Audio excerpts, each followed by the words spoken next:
Donald Trump continues to dominate the information sphere of the war in Ukraine with his chaotic but so far fruitless diplomacy. The United States exerts significant leverage over Ukraine by virtue of being its biggest military and intelligence supplier. The Trump administration is using this leverage to pressure and blackmail Kyiv into accepting a very unfavorable rare earth minerals deal and a temporary ceasefire with Putin. Having said that, in March, Trump threatened Putin for the first time in his second term to accept a ceasefire with Ukraine. Meanwhile, the bloody war continues. Welcome to another Kings and Generals update on the war in Ukraine. Every week, we release 3 new exclusive videos for our members and patrons. The Pacific War, the Eastern Front of World War II Prelude, and many other series, including the War of Spanish Succession, Punic Wars, Iberian Reconquista, Russian Revolution and Civil War, North African and Italian campaigns of World War II, and much more. It has been long overdue, but we have finally created a YouTube channel exclusively for our Kings and Generals podcasts. Please go and check out Kings and Generals podcast, home to the Pacific War Week by Week podcast and the Fall and Rise of China podcast, link in the description and pinned comment. To see those, as well as get access to our exclusive Discord, see our schedule, and get early access to all videos, join the ranks of our patrons and YouTube members via the links in the description and pinned comment. Thanks to our supporters for allowing us to continue doing our dream job. In March 2025, the battlefield was a mixed bag for both sides. On the one hand, the Ukrainians have almost completely stalled Russian progress in their main axes of advance, the Pokrovsk and Toretsk sector, along with conducting threatening counterattacks there. On the other hand, Russia has defeated the Ukrainian salient in Kursk, along with advancing in several sectors of the front in Ukraine. Let's start with Pokrovsk. The Ukrainians continued pushing the 15th Separate Motor Rifle Brigade from the TO-406 highway and have completely recaptured Kotlina. The Ukrainian army has also persisted in conducting several localized counterattacks on the flanks of the Russian Pokrovsk salient. Battles are still going on for Pishchena, while another attempt is developing towards Solona. Whether the Ukrainians can complete this counterattack and force the Russians out of the vicinity of the TO-406 highway is unclear. The Russians still reportedly have more men in this sector, but the narrow width of this salient makes their logistics incredibly difficult. Ukrainian drones are dominating the skies here and target any vehicle that is moving, forcing the Russians to bring supplies on foot. To the south, all the way to the Velika Novosilka sector, the Russian units have managed incremental gains. The Russians have also launched another offensive on the westernmost sector of the Zaporizhia front on March 15th. The 108th and 247th Airborne Assault Regiment captured Pyatikatki and advanced on the line from Lobkova and Shebaki. Earlier in February, the Russians declared victory in the Battle of Toretsk, but since then the Ukrainians have been taking advantage of the Russian complacency here. Although the 9th Separate Motor Rifle Brigade advanced towards Krymiska, it has been losing ground to the Ukrainian army on the flanks of their Toretsk salient. Tough battles continue along the Oskil River as well. In the south, the Russians achieved a minor breakthrough towards Kateryniivka. On the other hand, on March 22nd, the 3rd Assault Brigade liberated Nadia, destroying the 254th and 752nd Mechanized Regiments of the 20th Russian Army in the process. The Ukrainians have also pushed the Russians back to Sinkivka, where the battles have not subsided since February 2023. The biggest problem for Ukraine on this front is that the Russians maintain several bridgeheads west of the Oskil. The Ukrainians have regained some ground north of Zapadna and in Fihilivka, but the Russians have advanced northeast of Novomilinsk, northwest of Petrivka, and west of Pisky and Topoli. If the Ukrainians do not turn the tides and destroy all of these bridgeheads, at some point the Russians will most likely manage to bring enough troops and equipment west of the Oskil to launch attacks along this river, and possibly force the Ukrainians to withdraw from all liberated areas east of the river. But arguably the biggest development on the battlefield was the almost complete destruction of the Ukrainian Kursk salient. The Russians and North Koreans have been fighting non-stop for months to oust the Ukrainian army from Kursk Oblast. They have been gradually pushing the Ukrainians out from the flanks of the salient, making it easier for the Russian artillery and drones to target the supply lines to the north. But the Ukrainians were standing, sometimes conducting localized counterattacks to improve their positions. On March 5th, the Russians carried out a surprising, costly but ultimately successful operation south of Sudzha. A Russian saboteur unit of 800 soldiers went through a gas pipe to suddenly appear in the rear of the Ukrainian units in Sudzha. At least some of them were killed by the Ukrainian artillery, but the rest survived to capture the south of Sudzha. Apparently, the Ukrainian command decided that the situation was getting too risky. and ordered its units to withdraw to the international border. This withdrawal occurred under Russian artillery and drone fire, but the majority of Ukrainian soldiers survived this tough withdrawal, even though they had to leave some Western equipment behind. Ukraine still holds some land in Kursk Oblast, but all in all we can conclude that the Battle of Kursk is over. Did Ukraine reach its goal? Well, the best case scenario for the Ukrainian army here would have been to control significant territory in the Kursk Oblast as a bargaining chip. In that sense, the Ukrainian Kursk operation failed, because they were unable to keep the territory under control before the start of diplomatic talks. According to the BBC report, in the Kursk Oblast, 12,000 Ukrainians were fighting against a 70,000-strong Russo-Korean force. In that sense, their task was tall, but they still failed. On the other hand, Zelensky has publicly stated on numerous occasions that the Kursk operation prevented a Russian offensive in Sumy. Of course, we cannot know this for sure, but the second Kharkiv offensive, and the fact that the Russian command keeps trying to open new fronts to stretch the Ukrainian army, shows that this may well be true. And if the options are to wait for a 70,000-strong Russian force to attack, or force them to fight in Russia, then the better option is clear. In that sense, Ukraine's Kursk offensive reached at least some of the goals of the operation, even though perhaps temporarily. The last noteworthy detail regarding the Kursk operation was Putin and Trump's dialogue about it. In their call, Putin managed to persuade Trump that his army had thousands of Ukrainians encircled. In his speech, Trump stated that he pleaded with Putin to let the Ukrainians under phantom encirclement go, even though there is absolutely no evidence that there was any encirclement in Kursk. And it is not the only time that Trump and his men have repeated the Kremlin's narratives in this period. The Secretary of State, Marco Rubio, who used to be very supportive of Ukraine, called the war a proxy war. The Kremlin propaganda has long sought to push the narrative that Russia is fighting NATO, because this is a good explanation to why they are struggling on the battlefield. And the American foreign policy chief reiterating this narrative is certainly a choice.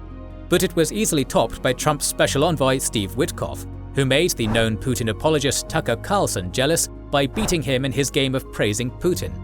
Witkoff was visibly moved when talking about Putin's prayer and portrait for Trump. According to him, Trump was touched by this gesture of the Russian dictator. But the worst point was the de facto recognition of the illegal annexation of 5 Ukrainian regions by a high-ranking American diplomat.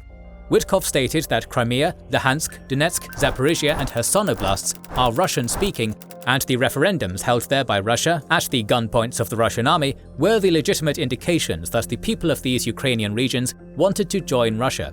Even though recognizing the legitimacy of these hastily organized referendums on occupied territories overseen by gun-carrying soldiers, and then acting like these sham referendums apply even to areas not occupied by the Russian army, is ignorant at best.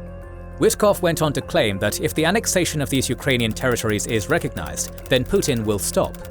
Even though the Kremlin propaganda continues pushing narratives about the Russian world and violation of rights of Russian speakers in Moldova and Baltic states, the exact same narratives they used to push about Ukraine before the war. Witkoff's statements are telling if you want to understand where the Trump administration stands regarding the war in Ukraine, at least at this point. May it change?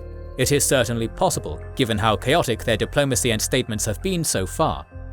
On February 28th, we witnessed a Trump-Zelensky debacle in the White House. This low point in the US-Ukraine relations was followed by the US government suspending all military aid to Ukraine, along with stopping intelligence sharing. Although the share of American military support has diminished over time, with the increased domestic military production in Ukraine, the United States still provides equipment which is difficult to replace, such as Patriot air defense systems and HIMARS. If the weapons freeze persists, Ukraine will very soon run out of ammunition for the American equipment. But stopping the intelligence sharing may have an even worse effect. Among other things, the American intelligence has helped Ukraine immensely in choosing targets for their strikes, which has enabled Ukraine to significantly weaken the Russian military infrastructure in the occupied territories, along with diminishing the impact of some of the Russian airstrikes. Ukrainians are obviously aware of this more than anyone, and have been in damage control mode throughout March. The Ukrainian parliament and Zelensky personally sent letters to the Trump administration, expressing readiness to work on the peace deal together, to sign the mineral deal, and stating regret about how things went at the Oval Office. On March 11th, the American and Ukrainian delegations met in Saudi Arabia, where Ukraine stated its readiness for an immediate 30-day ceasefire, while the United States restored the flow of military aid and intelligence sharing. Putin declared his readiness for a ceasefire too. but added that it should lead to a long-term peace and solution of the root causes of the war. Trump's strategy on the war in Ukraine is to force an immediate ceasefire on the warring sides first, and then attempt to find a long-term solution. So Putin's response was in a way a rejection of Trump's strategy. A Fox News report claimed that in response, the United States has banned foreign companies from paying for Russian energy resources through sanctioned banks. Then, on March 18th, after separate talks with both sides, the White House reported about an agreement stipulating a 30-day ceasefire on strikes on energy and infrastructure objects. But then Putin's spokesman, Peskov, stated that the ceasefire only applies to energy infrastructure facilities. Ensuing strikes meant that this ceasefire attempt was stillborn. The talks continued on March 24th. The sides once again reiterated their intention to follow the ceasefire agreement, but differed on which facilities exactly are off limits. Then, a day later, the United States claimed it had brokered a ceasefire in the Black Sea. But then the Kremlin publicly demanded the abolition of sanctions on Bank, which is a state-owned bank specializing in agricultural business, and reconnection of this bank and other financial entities to SWIFT, along with lifting restrictions on trade of food and fertilizer products. The latter is a dual product, which can be used both for food production and manufacturing of explosives. Trump stated that he was considering this move, but remember that the EU also has these exact sanctions in place and has no intention of waiving them at this point. The Ukrainians also later announced their caveat to the agreement, which stipulates that any movement of Russian warships out of the eastern Black Sea would be considered a violation of the ceasefire regime. Apparently, Russian wiggling and Putin's insistence on Zelensky's lack of legitimacy pissed off Trump.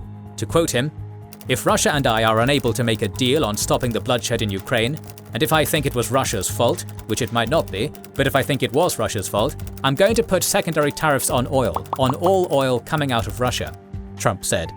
But on the following day, Trump threatened Zelensky too. Remember the rare earth mineral deal that Zelensky and Trump were going to sign in the White House on that fateful day? Ukrainian sources report that now the United States has very different demands from the initial demands, really draconian demands. Trump wants control over the Joint Investment Fund, with the United States holding veto rights over all new infrastructure projects, and can block Ukraine from giving extraction rights to third parties. According to this deal, Ukraine would have to repay the aid the United States has provided it so far, and the deal is indefinite, and any changes to it can only be done if the Americans agree to it. All this in exchange for no security guarantees. Many have already likened this draft deal to the 19th century-style extortionism by big powers on smaller countries. The Ukrainians have voiced their opposition to this deal, as Zelensky reiterated his refusal to pay back for any previous aid, while the foreign minister, Sabia, stated that they will continue looking for a mutually acceptable deal. In its current form, the deal is seemingly designed to get a rejection from Kyiv, which would give Trump a pretext to stop any military aid to Ukraine. Trump has already threatened Zelensky with big problems if he tries to renegotiate the deal. If nothing changes, US-Ukraine relations may deteriorate even further. So to summarize Trump's diplomacy so far, there has been a lot of activity to achieve something tangible. Both attempts at a ceasefire have so far failed. Russia keeps demanding the elimination of root causes of the war in Ukraine on the way to agree any deal. According to the Kremlin propaganda, the root cause of the war in Ukraine is not that Putin decided to invade a neighbor and the war would end immediately as soon as he decides to pull his army back. No, eliminating the root causes means weakening Ukrainian statehood to the point that it's either dismantled or firmly within the Russian sphere of influence. The Kremlin propaganda likes to talk about NATO expansion, the violation of rights of the Russian speakers, and Nazis to legitimize its invasion. You can choose to believe that, but you would have to ignore dozens of statements by high-ranking Russian officials and members of the Russian elite. Former President Dmitry Medvedev has talked about how the very existence of Ukraine is a threat to Russian security, and called for dismantling and division of Ukraine on numerous occasions. The so-called philosopher behind the idea of the Russian world, Alexander Dugin, has reiterated these aggressive claims. The Russian state TV channels talk about this almost every day. Most recently, one of the ideologues of the Kremlin and a former aide of Putin, Vladislav Sukov, stated that the Russian strategy pursues military and diplomatic crushing of Ukraine, and the division of this artificial quasi-state into its natural fragments. Everything else is maneuvers, slowdowns, and pauses along the way. If you view current talks with Russia through this lens, then everything makes sense. According to a Washington Post article citing European intelligence officials, the Fifth Service of the FSB, which is reportedly overseeing operations in Ukraine, has prepared a framework for Russia to follow in negotiations on Ukraine. It calls on Russia to incite tension between the Trump administration and other countries, to weaken the United States' position in the negotiations. It suggests recognition of Russian control over occupied territories, along with demanding a buffer and demilitarized zones along the border with Russia and in Odessa Oblast. It opposes any peacekeeping contingent in Ukraine, even if it is not European. It insists on the removal of the current Ukrainian government. Moreover, it does not see Ukraine's rejection from NATO, participation of discredited pro-Russian parties in elections in Ukraine, and partial removal of sanctions as sufficient grounds to pursue a deal with the United States. Russia sees the current war as a war of attrition, in which it can outlast Ukraine and the West. They are on the verge of removing the United States from the equation, which will make their job easier, particularly if Europe won't step up. But there are indications that Europe is finally acting adequately to the difficult situation they are finding themselves in. The UK and France are leading the initiative to organize and deploy European peacekeepers in Ukraine. According to the Sunday Times, this coalition of the willing is ready to deploy more than 10,000 troops in Ukraine, which is of course way less than what Kyiv hopes for, but is larger than previous estimates. Bloomberg reports that the plan is to deploy British and French peacekeepers away from the front, on the right bank of the Dnipro, in central Ukraine, in major cities, ports and critical infrastructure, while Navy assets will be brought into the Black Sea and aviation stationed in Poland and Romania. Russia has reiterated its opposition to any Western peacekeepers in Ukraine, but Europe continues insisting that this is not for Russia to decide. We shall see if Europe is really ready to follow through on their plans, particularly if the United States refuses to support their peacekeeping mission in any shape or form. The Europeans are also increasing their military support to cover for the Americans. On March 4th, the European Commission President von der Leyen announced the Rearm Europe plan, which envisages more defense spending, expanding the capacity to produce weapons, and also to respond to the short-term urgency to act and to support Ukraine. The plan allows for higher defense spending and larger budget deficits to fund this spending. How fast would the Europeans be able to expand their military production, and how much of it would be allocated for Ukraine's needs is unclear. But this is a welcome step for Kyiv anyway. In the meantime, Europe continues making pledges and delivering military aid, including missiles, artillery systems and shells, military vehicles, and anti-tank guns, along with investing into Ukraine's domestic military production. Despite significant diplomatic activity, we cannot say that we are any closer to the conclusion of the war. The United States wants the war to end immediately, and how it ends seems like a secondary concern for Trump. Russia wants the complete capitulation of Ukraine. Ukraine wants security guarantees against further Russian aggression. Although Russia has some advantage on the battlefield now, their superiority is by no means decisive. Thus, Kyiv may choose to continue fighting for as long as it can, until it gets a respectable deal. As the CIA chief John Ratcliffe has recently said, with regard to the Ukrainian resistance, the Ukrainian people and the Ukrainian military have been underestimated for a period of several years now. And ultimately, from my reflections in observing from an intelligence standpoint, I'm convinced that they will fight with their bare hands if they have to, if they don't have terms that are acceptable to an enduring peace. Further updates on the war in Ukraine are on the way. If you don't want to miss them, make sure you are subscribed and have pressed the bell button to see them. Please consider liking, subscribing, commenting and sharing, it helps immensely. Our patrons and YouTube members can watch more than 200 exclusive videos. Join their ranks via the link in the description or by pressing the join button under the video to watch these weekly videos, learn about our schedule, get early access to our videos, access our private Discord, and much more. This is the Kings and Generals channel, and we will catch you on the next one.